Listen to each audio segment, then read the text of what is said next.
As our inner power begins to bloom, so does our transformation, leading to a massive rebirth, reset, and restructure. We finally reached this long-awaited point of no return. From timeline jumping and instant manifestation to frequency honing and healing, our gifts are now online.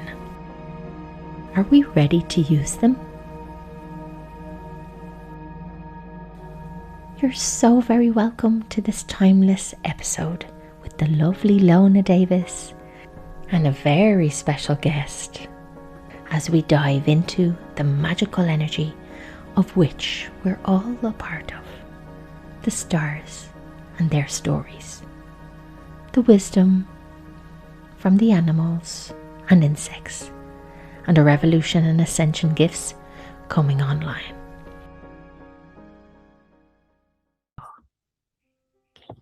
What's one thing you're grateful for right now, Lonna? What I'm grateful for is being 2 seconds from the ocean, having my own apartment, having a pool right outside my window, looking at this beautiful landscape. Right now, I don't even know what they're called. There's some like passion of the rose flowers that are right outside my window, and I have hummingbirds that come up and feed from them all day. I'm in a sanctuary, so that is what I'm grateful for right now until I head back to Canada at the end of May. But yeah, I'm grateful, and I can hear the ocean crashing at night. So it's just, it really resets my nervous system, I think. So I'm in gratitude in every moment for that. Amazing. I absolutely love that. And that sounds like you're in heaven. I am. It's hot. I have a fan right here blowing on me, and it's literally 8 in the morning, but it's beautiful. I'm really lucky to have created community here. I'm living like I have a friend who's a local, and he owns a house here. So I rent his apartment for very affordable. I have a cat who's now adopted me, sitting right on the chair beside me. He just literally is obsessed. He doesn't leave me alone. He's so cute though. So it's just like, it's so weird, Sarah. Like in Canada, it's like, oh, don't really have a lot of community. Like I am building more now with the Care-a-Lot community, which is really beautiful, but they're still not that close. And here it's just like I have access to everything. I have a motorcycle I can get on the road and just drive if I want, get what I need. I can walk and get everything I need. So one of my best friends is here right now. So yeah, I just feel very balanced and humbled. I think the ocean super intense right now. I haven't been able to get in as much as I'd like. But she humbles you every day because it's just the waves are crashing and the last time I was swimming, there was all these really cute little stingrays. Are they stingrays? No, manta rays, but they're small. And they're just jumping out of the water and flapping themselves back down. And they're just playful. They have very much like a dolphin energy, like childlike play, like innocence. And they're just like jumping all around us. And there was this monster wave going over my head. And I just see this manta ray going right above my head. And like, there was a little moment where I was like, oh, like, I don't know why, but Steve Irwin flashed through my mind and where he got like stabbed in the heart by the stingray. But those are big guys and very different. These guys are very playful. I ended up like kind of stepping on one lightly, like a minute later. It was just, yeah, to be in communion with our water family was fun. I got to play like a child. So it was really, really fun. Well, the reason why I'm asking you this straight away before anything else is because there's been heavy energy. And it's coming in waves, and a lot of people are suffering. And I'm not saying to ignore the energies that's coming in waves or ignore anxiety, or I'm trying to establish a way that we can kind of divert the energy into something that we're grateful for. So that's why I think that's beautiful. I think we need to be intentional with that all the time because it's exactly like you said, there's waves. Like I know with my clients right now, they're struggling with partners, their partnerships with their families. Like in one moment, they're going to be in a good space. And then the next moment they're just arguing and they don't really know why. And then the next minute later, they're laughing again. Yeah. And I'm seeing this coming up. I think you even expressed that to me too at some point. Yeah, with you and Andres. And it's literally what happened. A very serious argument. And then half an hour later, we're laughing our heads off. And I literally reflected and I was like, we're completely jumping timelines here. 100%. 100%. I'm so glad you brought that up. It's something I wanted to talk about today too, because I think when you're conscious of that, like I was swimming the other day and I was like, there's always this lighthouse out on the rocks, and I'm swimming and I'm like, where's the lighthouse? It's been here for 6 years that I've been here. Where is the lighthouse? And then I went swimming the next day and the lighthouse is back. And I'm like, wow, these timeline shifts are getting so much more obvious. Like if you're tapped in, and before now I'm just like, oh, I'm in another timeline. It's in a timeline jump. But there was never a point, like for 6 years, it was always this lighthouse there. And then I'm like, oh, the lighthouse is back. That's interesting. And it's happening multiple times in the daytime. So I think that's a really good point that you brought up, because we are jumping timelines, and it's if you know that's happening, it's really cool to observe. Yeah. And hopefully the people around you understand that too, because maybe they don't understand what's going on and you do, and then you can kind of detach a little bit. Like, does Andres recognize that that's going on? We've had the conversation about different things throughout the years, and he has, like, I'm not sure what his explanation was, but it's something way more scientific than our Makes one. sense. But I'm not sure. I must ask him again. He did say that there's something got to do with our brain, thinking that something else happened. But yeah, he's not open to the fact that we're jumping timelines. It's fair. It's fair. You got that balance in your relationship, though. It happened to me today when I was in the veggie shop and I was buying aubergines outside. I picked them outside. And then I was at the till, and the lady said, "Did you get them from over there in the corner?" And I said, "No, I got them from outside." And she said, "No, you got them from the corner." And I said, "No, I didn't." I was like, "I got them outside," and I went out to see if they were there, and they weren't there. I was like, there's a timeline jump. People must think we're crazy. Like, they're like memory stuff. Also, I do think there is memory stuff going on, because there's things that I'm like, this is something I would always remember. I forget. And then I'm like, how could I forget that? This is something that you just don't forget. And then a minute later, you're like, did I forget that? Like, dimensional spheres, their spaces, I think, are merging more. So I think we have to be compassionate with ourselves in this, and just kind of laugh about it, right? Because it's kind of funny. Like, I mean, I don't know how else to explain it, but yeah, that's happening more. I don't know if you're finding this, but it's happening more and more all the time. Like multiple times a day, I'm noticing these things, and it's kind of fun, to be honest. Totally. And what is your take on the astrological forecast at the moment? Woo! Where do I even start with this? It's been intense, let's be honest, and it's going to get more intense, because we have the new moon in Scorpio on the 17th, and from the 16th to the 27th, we have a 7-planet stellium, which means we have all of our planets, all of the major planets, anyways, the major players, are going to be in Aries. And Aries energy is my moon. It's also my Lilith, so I understand the intensity, but it's the warrior. It's also the first sign of the zodiac. So there's a huge reset point happening right now. Huge, huge reset. But we have to be conscious of Aries energy, because it's like fire on fire on fire. It's like the fighter, the warrior, the one who instigates. It's the spark, the initiator. So if we're not grounding in these processes, if we're not finding the earth energies and the water energies, and we're finding that balance, we're going to be pretty intense. I think there's going to be a lot of arguments, minor or extreme irritations, confrontation. And I think really the basis of that is to be the catalyst for what needs to shift and change, because this is the beginning. We're resetting. And I think the next 2 weeks we're really, really going to see a lot of personal transformation, but also transformation in the systems and the structures of the world, which we've definitely been seeing in the politics and even in the weather. We have crazy solar stuff coming in, like there's codes activating. There's a lot that's going on that's affecting us. So again, and I know we always talk about this every podcast, but our practices are so key. And you were just talking to me, which I feel like we should touch on a little bit about, is the sound healing stuff, because I always speak about it, but I know that you just had a session and you're now getting into all that. So, and we are just really discussing how how beautifully balancing that is, and how instantly it brings us into our grounded, anchored heart space. So I would love for people to hear about that from your perspective and how that's affecting you, because I always talk about it, but I just think it's just such a perfect practice for the energies that we're feeling right now, at least for the next 2 weeks. Yeah, I think so. I think the right frequencies, especially around a heart-centered frequency, 432 hertz. I think it's like the F tone. If anybody, I can put a link in the show notes actually. And if you want to send me something, I can put a link in for you as well, if people want to listen to it. But I think it just is a complete like anxiety buster. It transmutes any heavy energy instantly, like literally in a minute or two.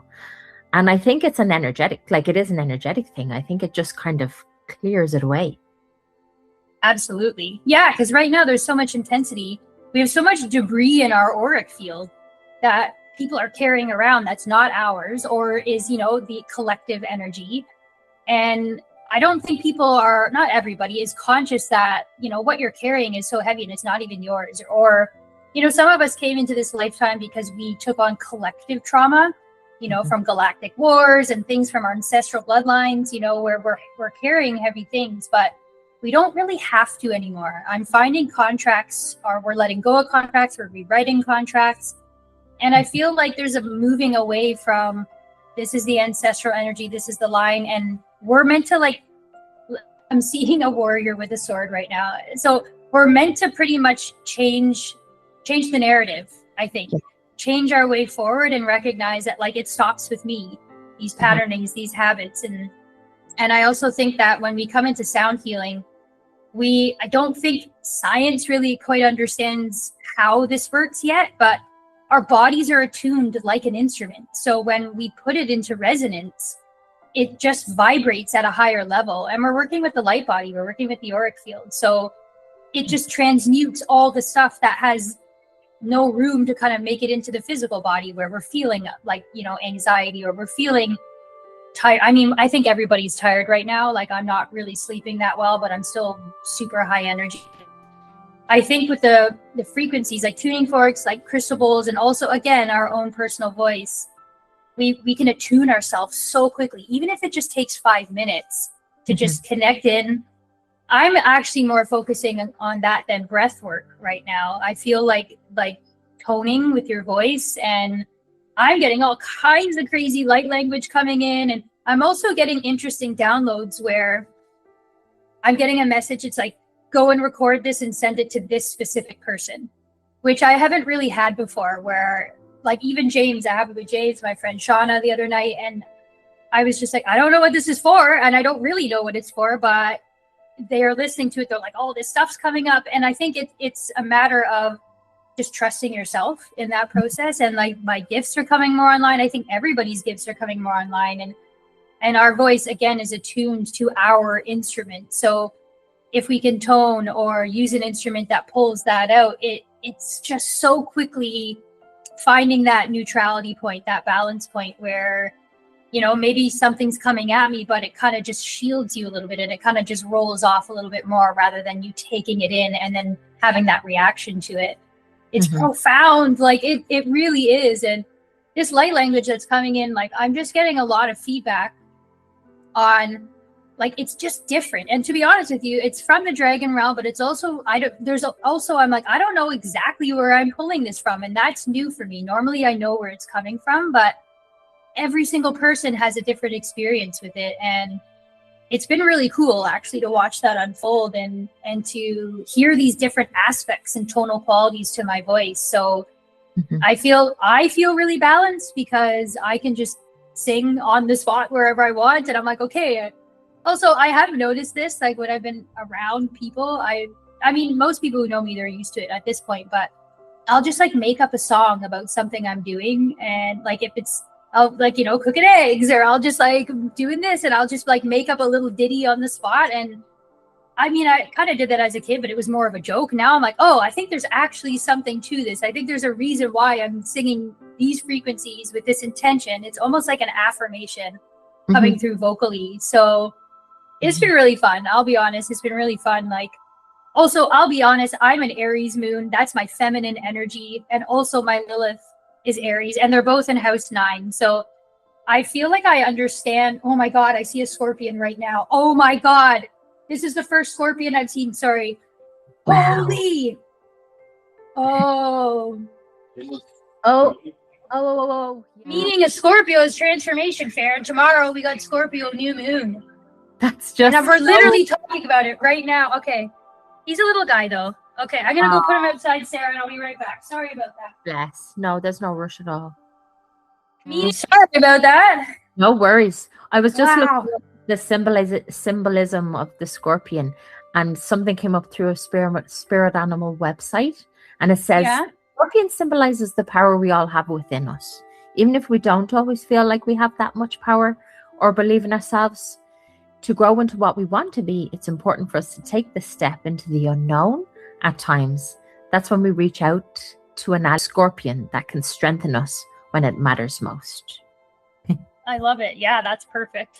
I understand scorpion energy well as a Scorpio, because I feel like the scorpion is the closest thing to dragon energy on Earth, like in the Earth plane. So years ago, I was moving into this bungalow space, and I moved in, and I had never seen a scorpion yet. And I was like, I knew that this place had scorpions because there was like all this garden and stuff, and it was the time of year.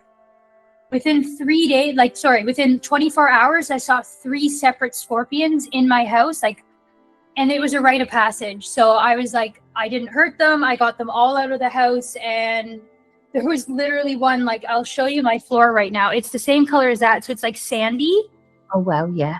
And the scorpion, the last one, I was there cooking at, like, in my kitchen with my bare feet, and right under the counter, same exact color as the tile here, there was a scorpion that was like this far away from my foot, and it just had its like stinger up in the back. But it didn't move. And I dropped something on the ground and went to pick it up. I was like, holy shit, this scorpion's like, I don't know how long it's been there, but it had been sitting there, just if I came close was going to pounce. But it's a very defensive creature. Like, it doesn't attack you unless it feels, and you can tell if like the tail is down or up. Like this one, it was curled all the way around to be like, what are you doing to me? But woo! So I kind of went through my rite of passage with my scorpion. So but I haven't seen one in years, like since I've been here, like even a couple years prior to me leaving before. So that is very significant. It is. Yeah. Sorry. That was wow. Okay. The fact that you were just talking about Aries and everything else that's the astrological forecast has. Yeah. I don't think that's coincidental. Oh, beautiful medicine coming online. I love it. I love it. I love that. Okay. So you were saying that there's a planetary alignment with 7 planets in a row. Yes. Yeah. We have that from the 16th to the 27th. So, I mean, we're already kind of feeling it already. Mars is already in Aries now, and Mars is comfortable there because Aries is run by Mars. So we're already kind of feeling that little like agitation, kind of like stuff that we've been talking about. We're already kind of feeling it, but it's going to get so much more amplified. But really the basis of this and why this is happening now is really just an opportunity to completely reset, to restructure, to go forward in a different way, to pick your battles, I think, to understand like what you're engaging in, what you're nourishing yourself in. It's a huge opportunity because there's not a person on earth that isn't going to feel the intensity that's happening right now. And it's really a question, like, how are you going to navigate that? Like, do you actually have the practices to help you navigate this? Has it just been speak, or are you actioning? Because Aries is all about action. And so it being the very first zodiac, like, it's the starter. It's the start of everything. It's the reset. So there's a huge opportunity here for us to not release the old, but actually like integrate and step into action there and execute it, because we've been spending like 4 months of this year purging and clearing and releasing, and it feels like that's been the last 2 years if we're really honest, but it's been preparing us for right now because everything's just quickening. Everything is just getting faster. So how are you navigating? Like, things aren't going to slow down at any point. It's like energetically, we are moving into a faster pace on a whole. So how are you going to navigate that? That's the big question. And how are you interplaying in your relationships with people around you? You know, are you honoring of where their emotional space is? Are you reacting? Because I think the biggest thing is how we choose to react to something. We can see something going down and somebody having a moment or somebody coming at us, but it's our choice to react to that, and how we navigate that, I think, also influences the other people around us as well. So there's a huge opportunity here to really lay the groundwork for our relationships, how we interact with others, how we interact with ourselves. And if we truly have established the practices that we find ourselves grounded and anchored in. Because I feel like there's been a lot of like, I know what I should be doing, but how much are you actually doing it? This is when I think we're getting the playback on how much work we've done, to be honest. Mm-hmm. And I love that. I totally agree with you. I can feel that too. And one thing amongst all the chaotic energy is I can get a sense of innovative energy. Like there's so much creation in the air. And I'm just wondering if anybody else is feeling this desire to like start something new or do something different or change their routine or change their job. I'd love to know if anybody else listening to this is getting that feeling, because I want to do so many new things and I really don't have the headspace to do them all, nor the time. Have you felt that? Yes and no. I feel like because I'm here, it's like I'm just kind of in like, okay, I'm getting back to self mode, but I do feel like I'm meant to be creating more. Like I pulled a bunch of cards yesterday and it's just like, just do it, get out there, do these things. But I'm like, I just feel so chill here. Like, so it's kind of like this balance of creation, like definitely getting more creative energy coming through. And naturally wanting to express like with my voice and with my bowls and a little bit more musicality, I would say, coming in. But I think you are right, because I can feel like I should be doing more than I'm doing. So it's like, okay, let's go. It's time. It's like we are in Firehorse too, right? So there's that like, let's go.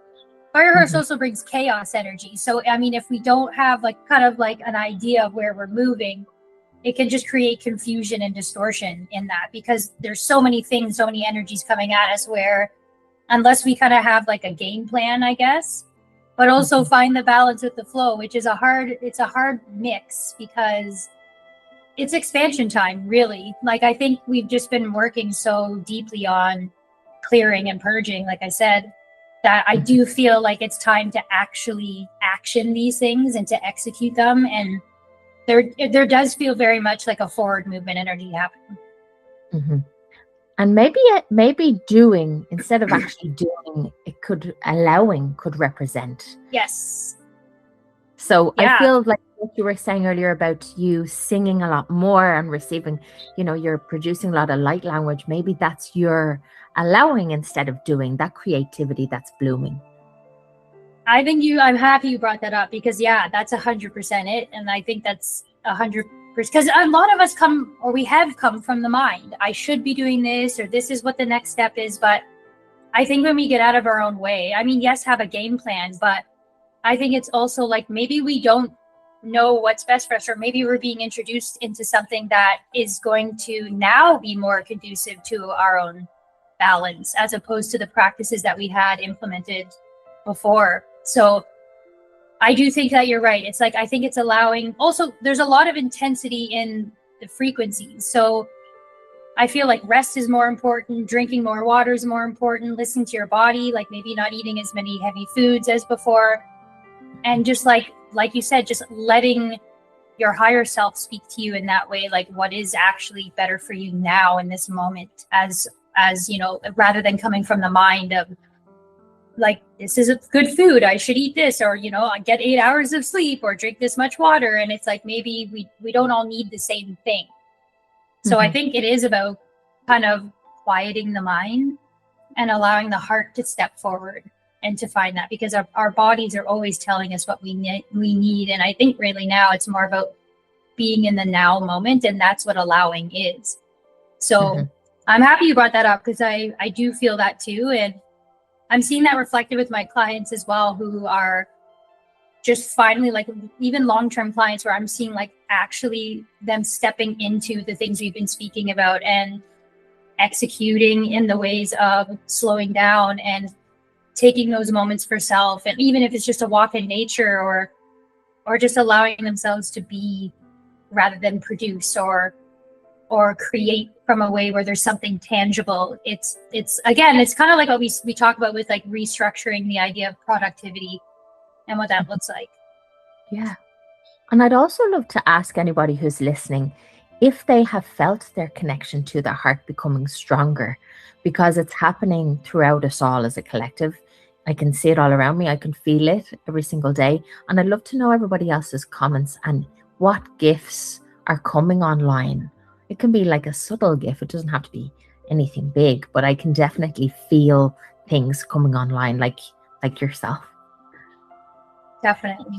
I think everybody's gifts we're so powerful as a species. So again, I think it's like what you were just saying. It's like letting the allowing show you your power space and this space where you find stillness and softness and receptivity and balance. Yeah, and even the scorpion said it there a few minutes ago. Right? Oh my God, but I love them. They're strong, and they you know, for generally most people elicit fear.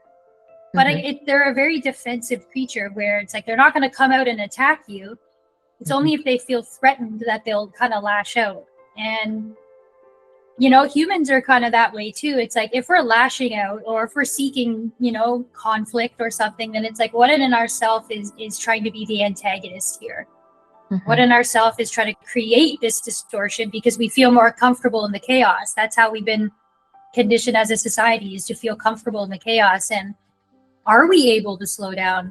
Are we able to just find that stillness and find the space that, you know, we don't have to be in movement all the time? That's the one thing of the constant universe. Everything's always moving and changing and transforming, but can we slow down? Can we find the stillness with the quickening energies? I feel like that's hard to do because we're unlearning and reconditioning everything that we've been conditioned to feel comfortable in. Definitely. And you can notice it in the different challenges that keep popping up left, right, and center all across the world. Are we able to maintain that stability and that kind of centeredness despite little challenges keep popping up? Yeah, that's the big question. And I think it's also too, like, how much energy are you giving to the external world and all the chaos that's going on? Because we both know the chaos is necessary. Like it has to crescendo to that point so it crumbles.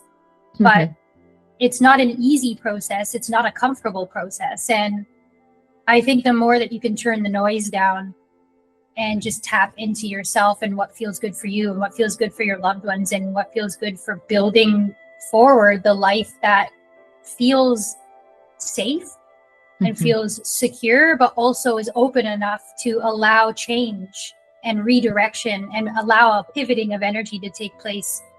Because that's what it is. It's like, that's what the now moment is you could have a game plan, but maybe the universe is like, well, that's not your highest good. You're going to go this way. And it's like, how are we able to pivot? Are we able to recognize and to be led from our heart, to be led from a place of, I don't have to know all the answers right now. I don't need to know what the next 5 steps are. I just need to know this feels good in this moment. And I trust and surrender into the fact that my next step will unfold naturally when I'm in alignment to myself. I love that. I love that sense of flow and allowing, and it just feels way better than resistance. Way better. Yes. Yes. Yeah. I mean, we're not trying to swim upstream here. It's like, just let the stream carry you down. It doesn't have to be intense. Yeah. Excuse me. It doesn't have to be intense. I think it's really more about where am I at in this moment and what feels good for me. And I think our society, like, it's never like, you know, my mom would say like, oh, this person's a good time Charlie, you know, like she'd talk about how it's like that person's just always seeking fun and seeking like experiences where it creates fun, and it's kind of like a bypass. But I'm like, really, like, I actually think we're meant to have fun. We can still have fun in the chaos. We can still be little children playing around and finding the joy. And like, if you can do that while the world is as it is now, I think that's so powerful, really. Yeah. And how amazing would it be if we were able to see the energy that emanates from our body when we're in that state of fun? If everybody could just see that, they would be having fun all day long, because they'd Agreed. be like, they'd be able to see that this energy that we create is so important in harmonizing the rest of the world that's around us. Exactly. Oh, well put. Yeah, I agree with you. Like, for me here, one of my greatest joys, because there's a lot of street dogs here, and they just walk around, do their own thing. But at sunset, they go down, and like, I just watch them. They're playing, they're jumping in the water, they're just running around. And I'm like, that is the epitome of freedom and play and joy. And they don't have homes, they don't know where their food's coming from. But at that time of day, they always meet on the beach, and they're just running around. For even dogs that are, you know, people's dogs, they don't leash them a lot here, but they're all playing together. It's not about status or class or don't play with that dog. And, you know, it's like, they don't care. They don't think about that stuff. They're just like, if you smell good, let's play together. Like, you know, like, I think it's more about seeing that joy, or seeing a child laughing, you know, it's like that simplicity of, like, that's what the magic is. That's what's priceless, is being able to see those little moments of joy and beauty and just pure expression, because that's what creates joy. And it's such a high frequency when you can just express that, and also just enjoy what that looks like and what that feels like, and co-creating with others that same space. It's super high frequency. Yeah, definitely. I think it's really important right now to just play around with our experiences and to hone in on the ones that do make us feel good, in order for us to kind of step into that kind of protective sphere of energy, really. Yeah, because it ripples out, right? Like, if you're in joy and other people see you in joy, it naturally just reverberates out to the whole and the people around you, you know? Like, you hear children deep belly laughing, like, even the most solid person, the most stoic being, it's like you'll be affected by that, because there's a frequency, there's such a purity to that expression that you can't help but kind of meet that person in that energy too. And it also gives people permission to be like, you know what, it is intense, but if they can find the play, maybe I can as well. And that, I think, is why there's a lot of light workers and starseeds here at this time, is to just like anchor in that light and show others through, you know, honoring that and embodying that it's okay to do that it's okay to still laugh and have fun and find the joy and create together and be in that space where, even though there's all this intensity going on, and there's war and there's weather and politics and all the things that are really intense, it's like, can we still find the balance in that? And I think it's about walking that and owning that. And I see it around me too, where like you walk into a room and you can feel that there's density and there's conflict or there's something, and it's just like you, and I know you're the same way too, Sarah, where you can walk into a room and you're just you and your energy being you are just transmuting and alchemizing the energy, and everyone around shifts because they're attuning to the highest frequency in the room, or they're attuning into the space of transmutation and alchemization. And I'm sure you're the same way because you're angelic. So like, it's like there's a frequency that you hold, a light that you hold, that I think is probably one of the most important things that we're here to do, is just be fully ourselves, be fully embodied in your authenticity. And that's not to diminish our intense feelings or the times where we're feeling low, but I think it's about how fast do you bounce back from that? How long do you stay in that difficult energy or that difficult feeling or emotion? And can you find the balance back? Because I think we do need to honor those emotions as well, because there's power in that too. But how long are you staying in that? How long does it take you to kind of swing the pendulum back the other way? And to me, that's what's transmuting a lot of the darkness in this world. And I see it around me. I see it, and I have that reflected to me as well. I mean, I own my darker feelings for sure, but I don't stay in them long. Like, I don't really find, I feel like I can actually step out a lot of the time now and observe myself in that space where I'm catching it before I'm even reacting to it, which is not easy to do. And it takes some time to get there, but I'm conscious that my energy is affecting everybody around me. And to me, there's a responsibility within that to not add to other people's discomfort, while also still honoring my own process, you know? I think you know what I mean when I say that. Yeah. Totally. And it happened to me today, actually. For some reason or another, different things are coming at us left, right, and center in terms of bills. One of our cars broke down. The other car was just recently fixed. Then our telly broke. Different things are coming at us from all. No. And I was looking at my email today from a tax email that I've received, and this was kind of complaining about something in the background, and there was 2 or 3 different things that would have led me to kind of burst or tell somebody to shut up, but I just kind of kept it quiet and just let it flow, because the anxiety was up here. It was like a 10. So I think it's important to kind of swim in it and just allow it to pass, because it does pass. It doesn't stay there up at 10 for very long if you observe it. So I wonder if anybody's listening here has had that experience where the wave just flows if you focus on it, not ignore it, but just kind of observe it and allow it to flow out away. Yeah, well said. I agree. Because again, I think it's important we honor the emotions, but like you said, it's like that's the intensity of the emotions of everything and the overwhelm and things coming at us at once does pass. This too shall pass. And so a lot of trauma that I find working with people is the shame that they feel from their reaction.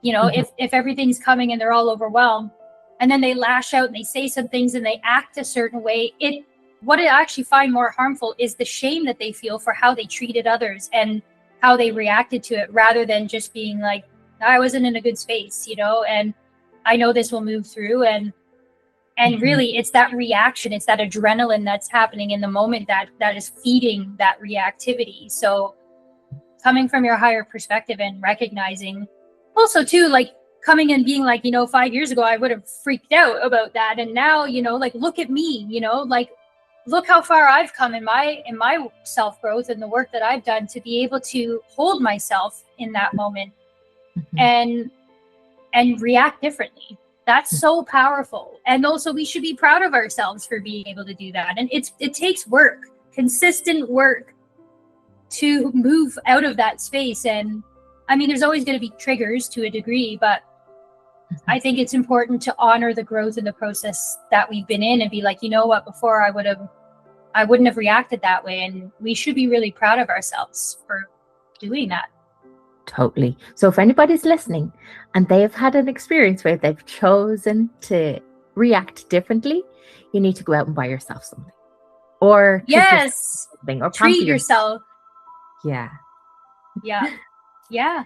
It's beautiful. It's a beautiful process to observe, and we should all be proud of ourselves for the work that we're doing. This is not an easy incarnation time.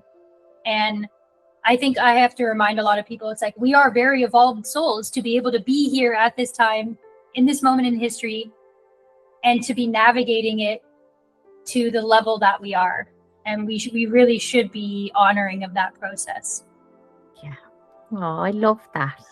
Thank you so much, Lonna, for being here. I love being with you on these episodes. Thank you for having me, sister. It's always beautiful being with you. I hope you have a lovely time and see you soon. Thank you, friend. Bye.